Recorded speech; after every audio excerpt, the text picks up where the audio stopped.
Nikon is suing Viltrox. There's a legitimate chance that the lens we are filming with right now might get pulled from shelves. Why? Because it's a 20mm wide angle for the Z mount that costs $200, while Nikon's version cost over $1,000. So today we're heading to the Dallas Arboretum. We're going to find out if this little piece of contraband glass is a hidden gem that you need to buy right now, or if Nikon is doing us all a favor by trying to ban it. Let's go.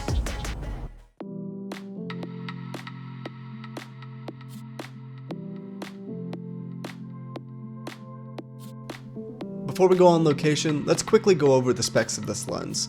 It's f2.8, 20mm, has 10 elements in 8 groups, including 2 ED lenses, 1 high refraction index lens, 2 aspherical lenses, it has an HD nano multi-layer coating, and the minimum focusing distance is 0.19 meters. We're at the historic de Gaulier house, and at 20mm you want to be able to see the world. But while the center is really sharp, the corners aren't quite as sharp, especially at wide open apertures like at f2.8 on this lens. As you can see, it's a little soft, but at f8 it's perfectly sharp. Is it as good as the Nikon? No, but for $200, a fifth the price, I mean, it has to be good enough, right? Before we talk about the edges though, let's talk about the center. It is honestly frustrating how sharp this is. For a lens that costs less than a fancy dinner, the detail on this door is incredible. If you posted this on Instagram, nobody would know you didn't shoot it with an S-line lens. But you can't cheat physics completely. When we look at the corners wide open at f2.8, things get a little soft. It's not terrible, but it definitely has that vintage softness. Stop down to f8 though, and it really cleans up. Don't expect edge-to-edge perfection like you get with a Nikon 20mm f1.8, but this is really good for the price. The vignetting's not bad either. Look, buying a lens from a company being sued by Nikon is a hardware risk, but you know what risk you shouldn't be taking? Your digital footprint and your privacy. This video is not sponsored, but I've been using Surfshark for years, and as a senior software engineer, I understand how easy it is to sniff packets from open hotel Wi-Fis. Most people just hit connect, but I run a custom architecture. My phone tunnels back to my NAS here in Texas via WireGuard, and then my NAS routes that traffic out through Surfshark.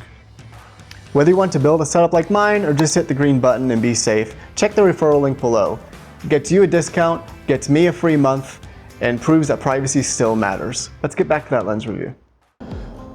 We're here at the camp house, and this is really where the 20mm lives or dies. You can see these vertical plants here, and you might notice some barrel distortion, but it's not bad for the price. The main downside of this lens is that it's an f2.8, but I am completely in frame here, and that is pretty cool. Let's talk about that barrel distortion a little more. As you can see, this photo is straight off the camera. It has not been edited in Lightroom. And I mean, I have to laugh, you know, there's not a lot of barrel distortion here. The vignetting's kind of heavy, but that's really easy to clean up.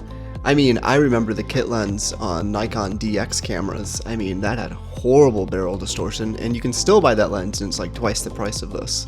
It's pretty impressive. Okay, let's talk about the elephant in the room. Nikon is suing Viltrox. Nikon claims that Viltrox hacked the communication for the mount, but they didn't just cut corners on licensing fees, they also cut corners on build quality as well. It's just plastic. But does it matter?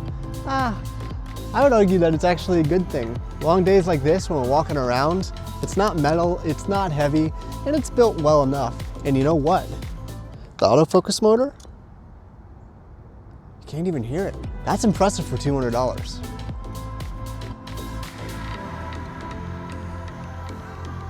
Let's talk about build quality a little more here. I have a few other plastic lenses around, and this one definitely feels the flimsiest, but it's not necessarily a bad thing. It still feels solid enough, but that is something to keep in mind. Compared to the Nikon 40mm f2, it's definitely not built as well.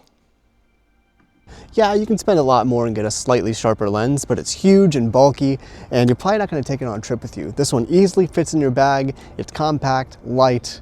It's more important just to have a lens you're actually going to use. This is the one I would choose. I feel really confident saying that too, because let's look at the bokeh. You know, it's good. There really isn't any onion rings at all.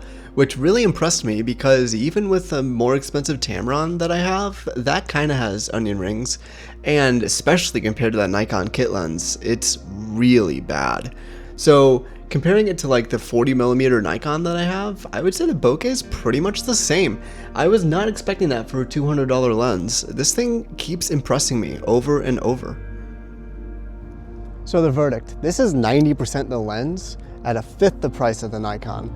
We went out here all day shooting different landscapes, architecture, and honestly, I'm impressed. The build quality is not the best and the corners might be a little soft at f2.8, but overall, if you're on a budget, this is a solid lens, and get it while it's legal.